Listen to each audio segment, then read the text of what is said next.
Good morning and welcome. I invite you to join me this morning in giving voice to all our spirits. Up above my head, I hear music in the air. Up above my head, I hear music in the air. Up above my head, I hear music in the air. I really do believe there's joy somewhere. Up above my head, there's trouble everywhere. Up above my head, there is trouble everywhere. Up above my head, there is trouble everywhere. I really do believe there's hope somewhere. Up above my head, there's justice in the air. Up above my head, there is justice in the air. Up above my head, there is justice in the air. I really do believe there's truth somewhere. Up above my head, there is sorrow in the air. Up above my head, there is sorrow in the air. Up above my head, there is sorrow in the air. I really do believe there is peace somewhere. Up above my head, I hear singing everywhere. Up above my head, I hear singing everywhere. Up above my head, I hear singing everywhere. I really do believe there is love somewhere. Gathered here in the mystery of the hour, gathered here in one strong body, gathered here in the struggle and the power, Spirit, draw near. Good morning and welcome everyone to online worship with White Bear Unitarian Universalist Church. We're so glad you found your way and we're so grateful to share this space with you this morning. I'm Victoria Sappert. I'm joined today from our remote spaces by Amy Peterson-Derrick, Carol Cowett, and Reverend Sarah Goodman, and we're supported by Anna Garris, Aaron Scott, and Reverend Jack Gady. Later this week, we hope you'll join us for online youth groups, ministry drop-ins, and our Wednesday soul work gathering open to all. This week on Thursday night, you can also join us for our Circle of Laments, held remotely or online this year. Watch Facebook and our website for links, and if you've not yet done so, please sign up for our e-news, sending updates to you twice a week. Please stay connected and let us know how we can help. Welcome to our church. Together, we grow our souls and serve this world.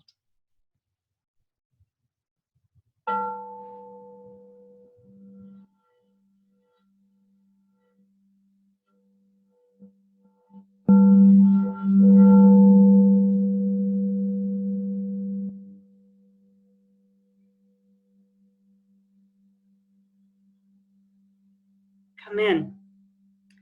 Come into this space which we make holy by our presence. Come in with all your vulnerabilities and strengths, fears, anxieties, and loves and hopes. For here you need not hide nor pretend nor be anything other than who you are and who you are called to be.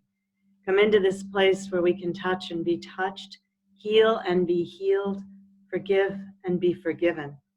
Come into this space where the ordinary is sanctified, the human is celebrated, the compassionate is expected. Come into this space. Together we make it a holy space. And welcome. Reverend Sarah Goodman will light our chalice. So good to be with you. So much has changed in such a short time. 11 weeks ago, I went on family leave to have my daughter, Emily, who is now 2 months old. She grows and changes so much every day, I feel like I can barely keep up. 5 weeks ago today, on Leap Day, I heard about the coronavirus spreading through Seattle, and I thought, that's pretty bad, but I don't need to do anything to prepare because it's not going to really come here. 3 weeks ago, we all started to take this virus seriously, closing public meetings, closing schools, social distancing, doing worship online, trying to flatten the curve. And this week, I officially returned from family leave to a different world, a different role altogether. I'm so glad to be back with you, even if we aren't with each other in person. I light our chalice this morning for living in changing times and being together even when we are apart.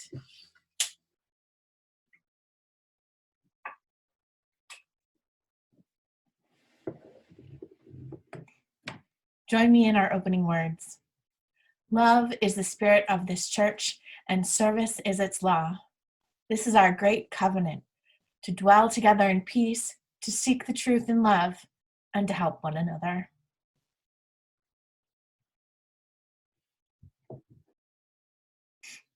We've altered some of the lyrics to our songs this morning so that we can sing into these times that we're living through together. Join me and give light. Give light, and the people will find a way. Give light, and the people will find a way. Give light, and the people will find a way. The people will find a way, I do believe. Sing hope, and the people will find a way. Sing hope, and the people will find a way. Sing hope, and the people will find a way. The people will find a way, I do believe. Send love, and the people will find a way. Send love, and the people will find a way. Send love, and the people will find a way. The people will find a way, I do believe. Give light, and the people will find a way. Give light, and the people will find a way. Give light, and the people will find a way. The people will find a way, I do believe.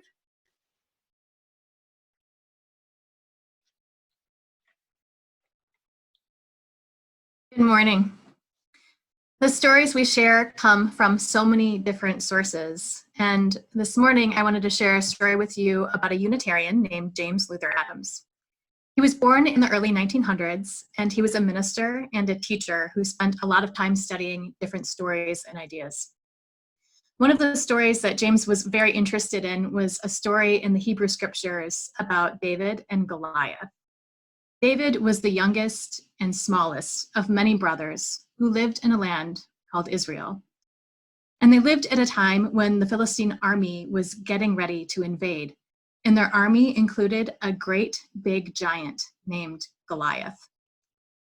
Now it happened that not a single soul in Israel thought that it was possible to defeat this giant, all except for David. And so David volunteered, and as he prepared to meet the giant, he thought about what it was he would need and decided that rather than a big suit of armor and a sword, what he really required was something small, something that he could keep at his side always. And so he stopped at a riverbed and found 5 smooth stones and put them in his pouch. And it was with these that he defeated the giant Goliath. This story made James Luther Adams think.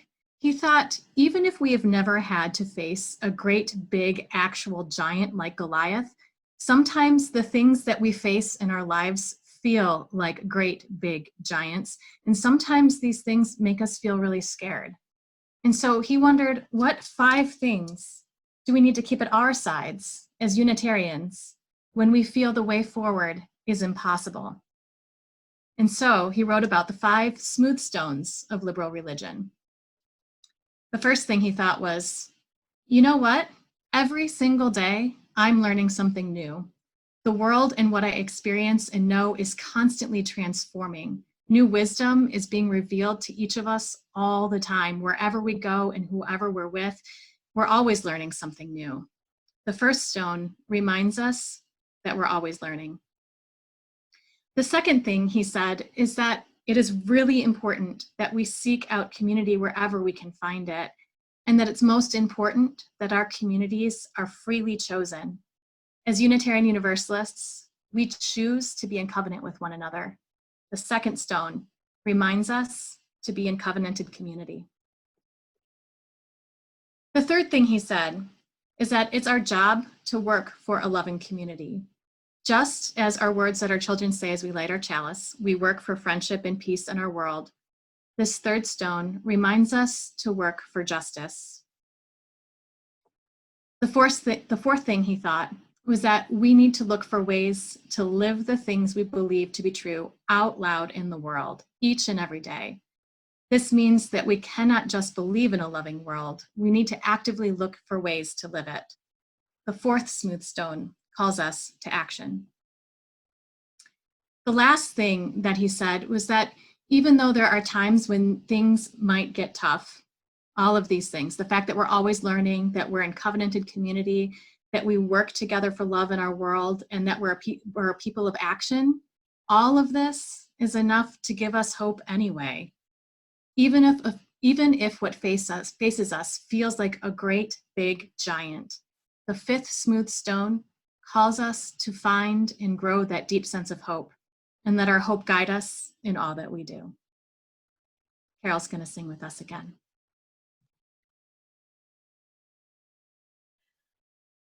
Hush, hush, somebody's calling my name. Hush, hush, somebody's calling my name. Hush, oh hush, somebody's calling my name. Oh my Lord, what shall I do? What shall I do? Sounds like freedom, somebody's calling my name. Sounds like freedom, somebody's calling my name. Sounds like freedom, somebody's calling my name. Oh my Lord, what shall I do? What shall I do? Sounds like justice, somebody's calling my name. Sounds like justice, somebody's calling my name. Sounds like justice, somebody's calling my name. Oh my Lord, what shall I do? What shall I do? I'm so glad that trouble don't last always. I'm so glad that trouble don't last always. I'm so glad that trouble don't last always. Oh my Lord, what shall I do? What shall I do? Hush, hush, somebody's calling my name. Hush, hush, somebody's calling my name. Hush, oh hush, somebody's calling my name. Oh my Lord, what shall I do? What shall I do?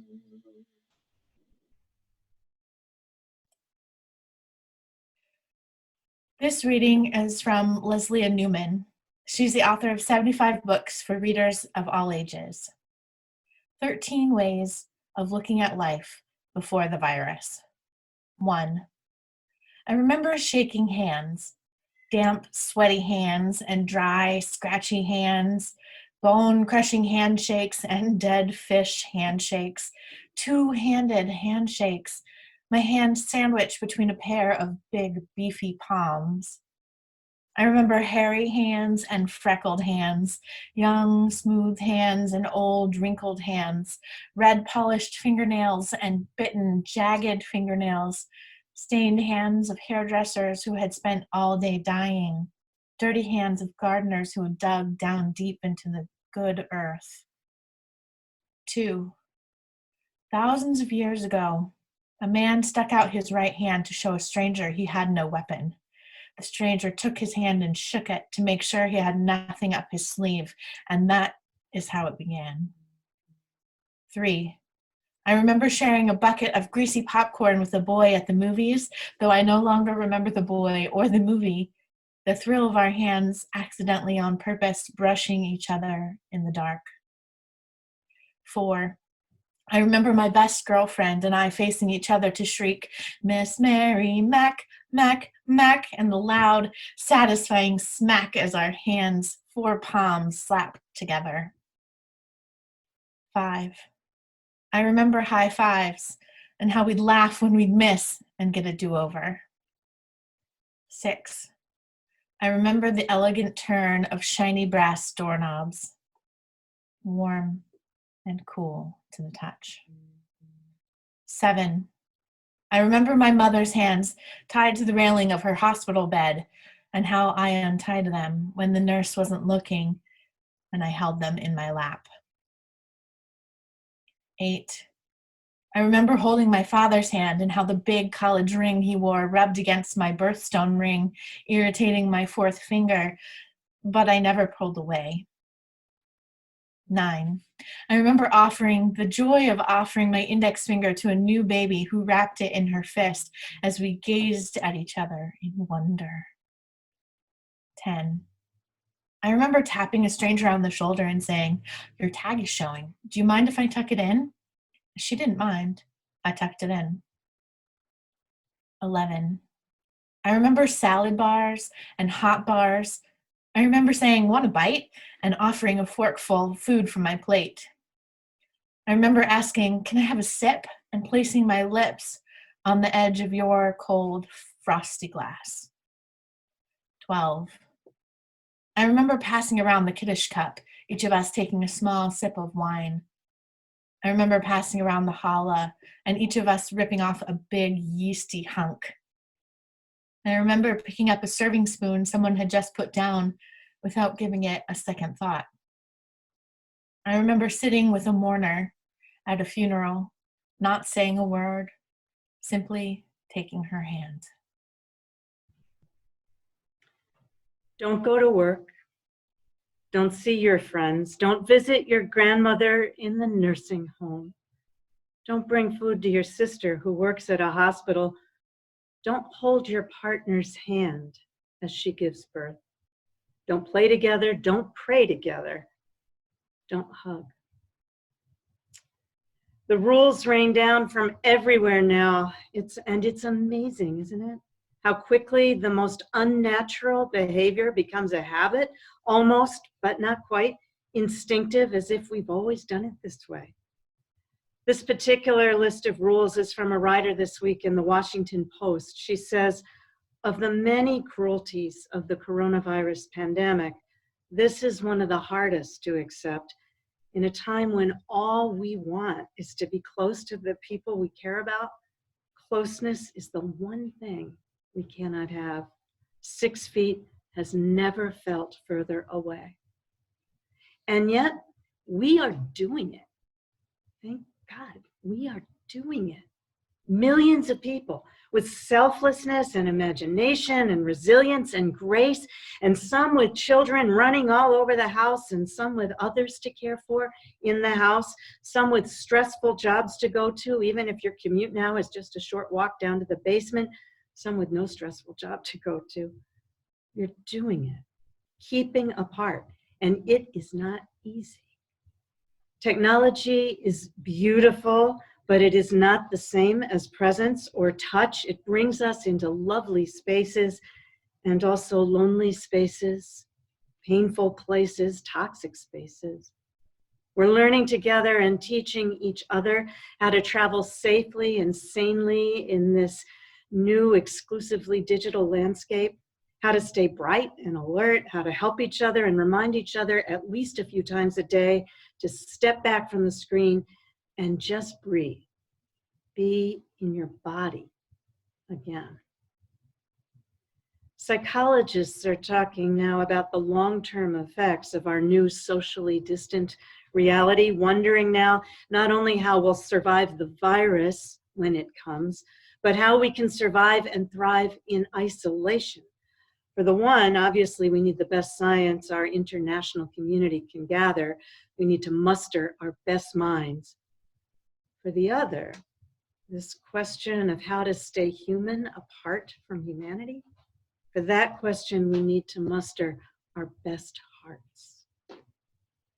In the poem that Sarah shared with us just now, Leslie Ann Newman names part of what it is we're missing, such a precious, sacred, simple thing. Thousands of years ago, a man stuck out his right hand to show a stranger he had no weapon.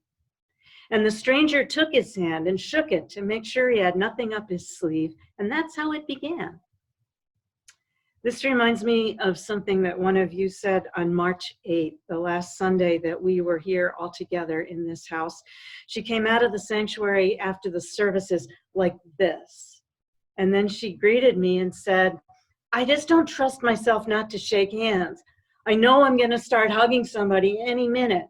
I just don't know how else to go to church." It's old in us, embodied love. I remember, says Leslie Ann Newman, hairy hands and freckled hands, young, smooth hands, old, wrinkled hands, red, polished fingernails and bitten, jagged fingernails, stained hands of hairdressers who had spent all day dyeing, dirty hands of gardeners who dug down deep into the good earth. I remember high fives, how we'd laugh when we missed and then do a do-over. And I remember tapping a stranger on her shoulder and saying, "Your tag is showing. You mind if I tuck it in?" She didn't mind. I tucked it in.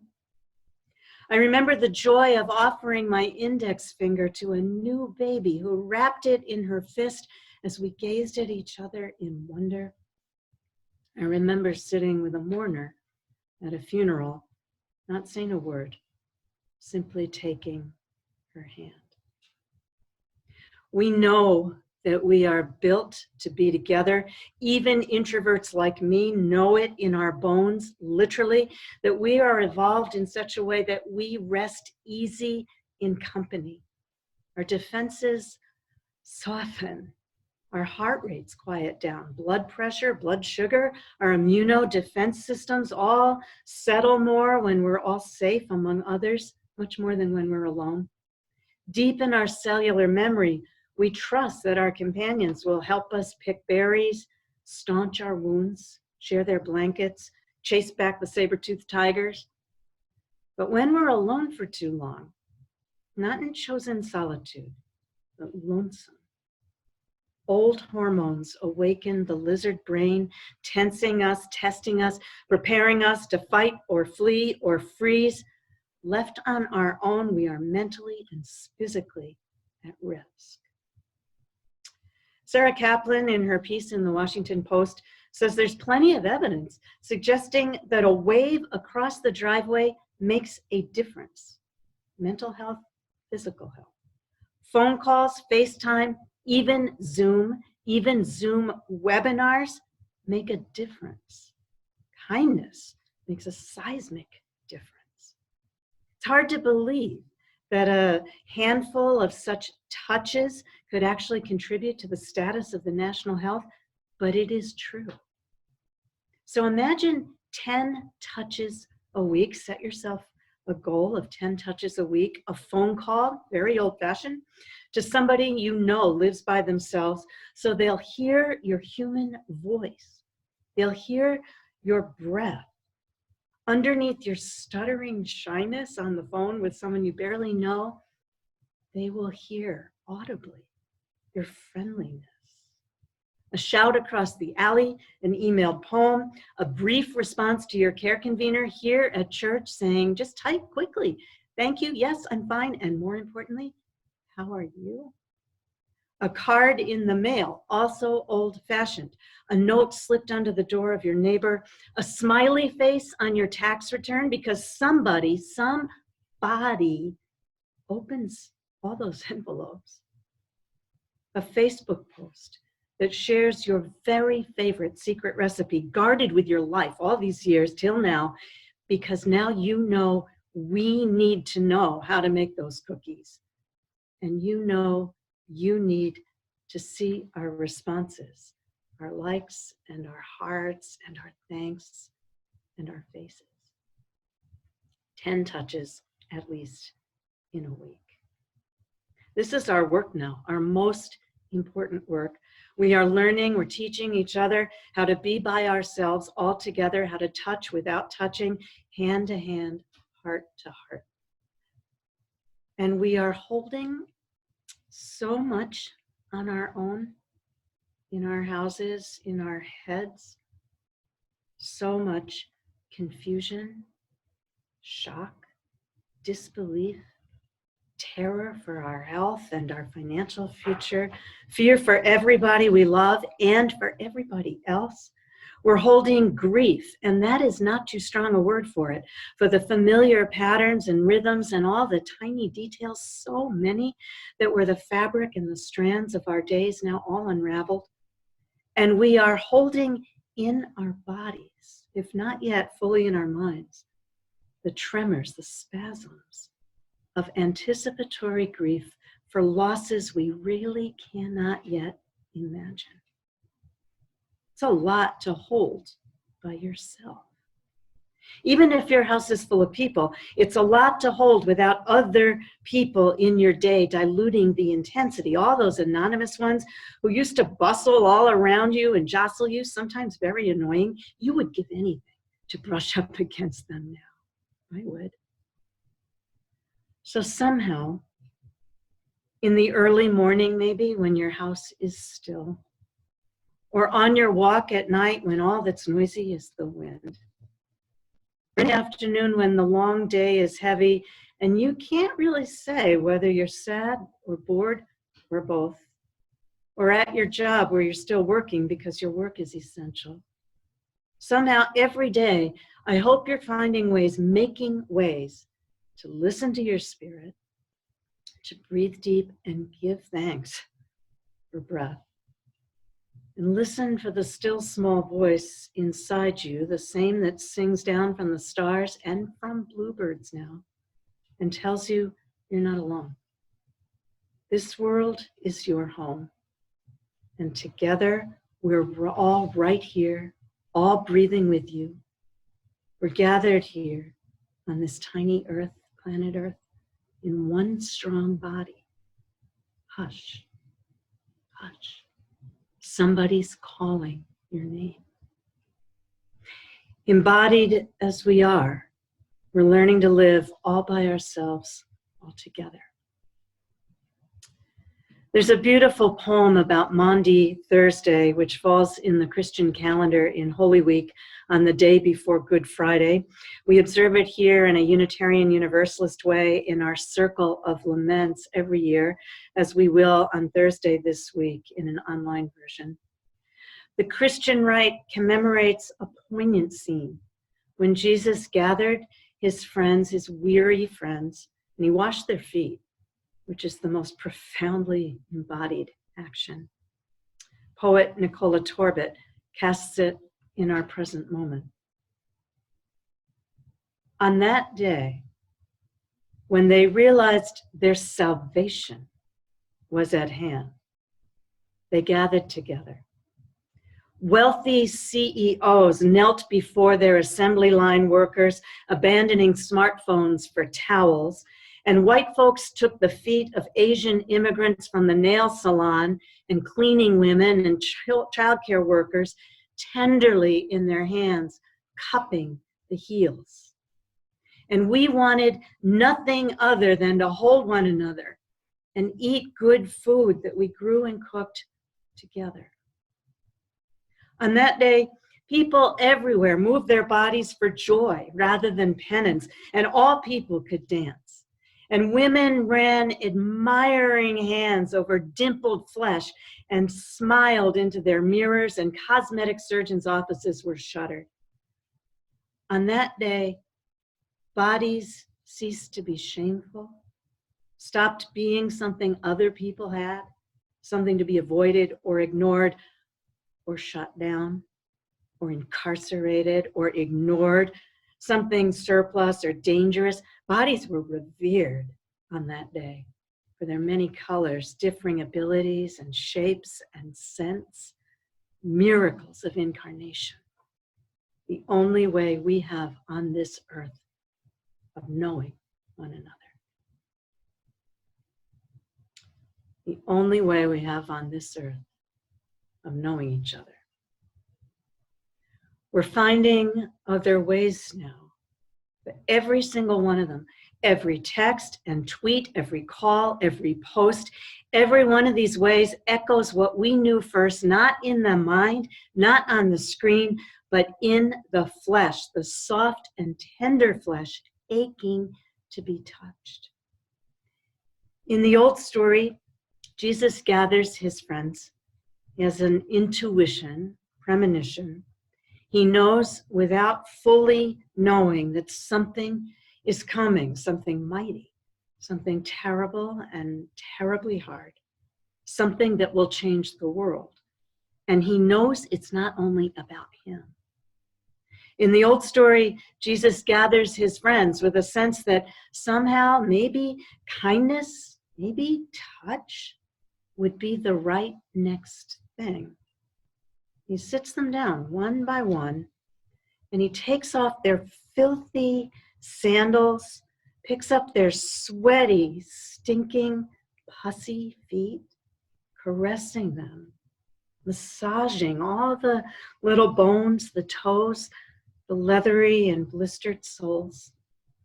He soaks them in warm water, dries them, rubs them tenderly with scented oil.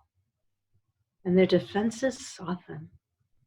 Their heart rates quiet down, blood pressure, blood sugar. Their immunodefense systems, their reptile brains, all skittery and nervous and ready to pounce or ready to give up. They all settle down. They know, if nothing else, they are beloved. They are worthy of love. Though they doubt it in their heads all the time, the body knows. Skin on skin reminds them they're beloved. How are we going to do that? From 6 feet apart. Care for each other like this. Start with the sacred vessel that is your own body. Start by cherishing. Run your hands once in a while over the flesh, the joints, the aching muscles. Drink your water. Eat your good food. Make sleep your most important agenda item. Connect with your people online and then take a step back from the screen. Put down your phone. Go outside. Wash your hands. Fill your lungs with air and breathe out your thanks that you can breathe at all. And then every day, at least once a day, hold in your heart, in your mind, in your generous spirit, the bodies of other human beings. People in hospitals, patients, workers, and workers in factories and post offices and stores.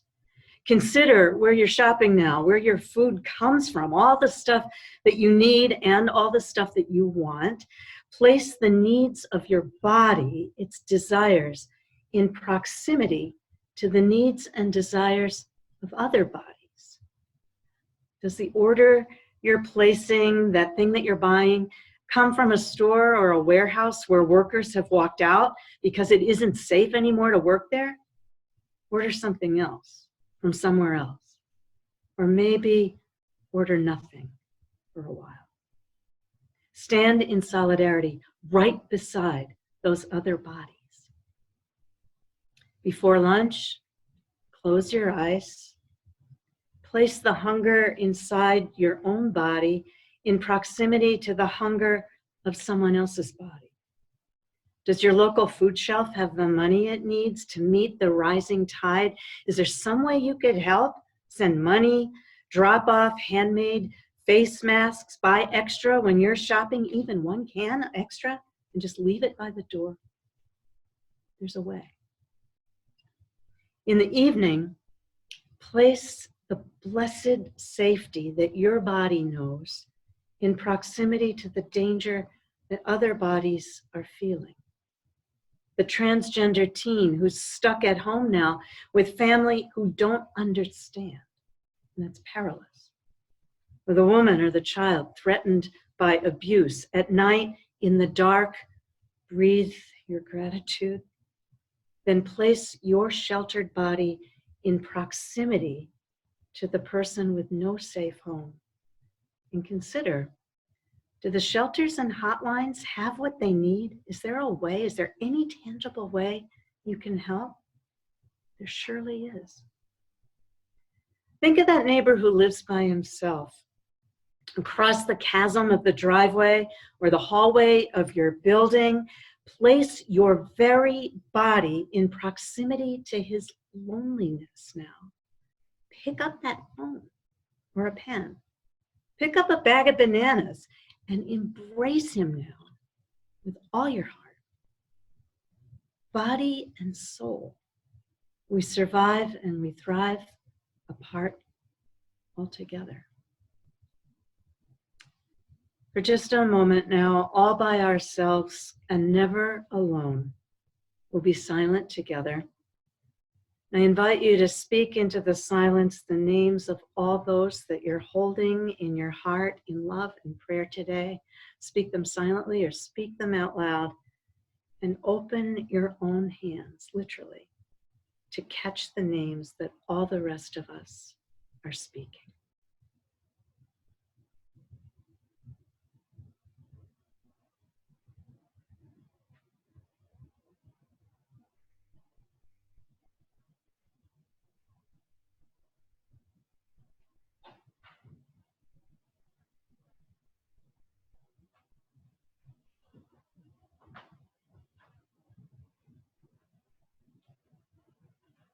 May you be filled with loving kindness. May you be whole. May you be peaceful and at ease. May you and your people be well. Amen. We're going to sing together one more time.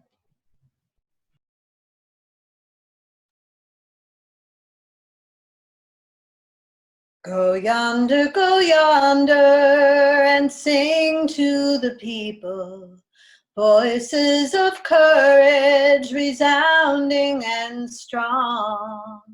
Tell all the lonely, the frightened and mourning. Tell all the people, together we're strong. Go yonder, and pray for the people. Send out your blessing, your hope, and your love. Prayers of resilience, compassion, and power. Our love is as wide as the blue sky above. Go yonder, and sing to the people. Voices of courage resounding and strong. Tell all the lonely, the frightened and mourning. Tell all the people, together we're strong.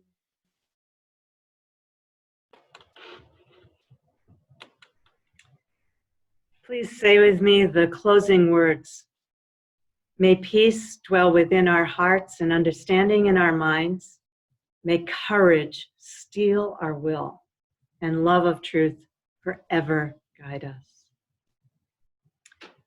Friends, thank you so much for joining us It strengthens us just as it may strengthen you. If you're not receiving our email news, go to our website and please sign up. This is how you'll get updates twice a week about online services and gatherings and circles of care. Call or write to us with your questions or ask for help or offer help. We're sending love from our remote spaces this morning and from here on Maple Street. Stay strong, stay well, everybody. So be it. See to it. Amen.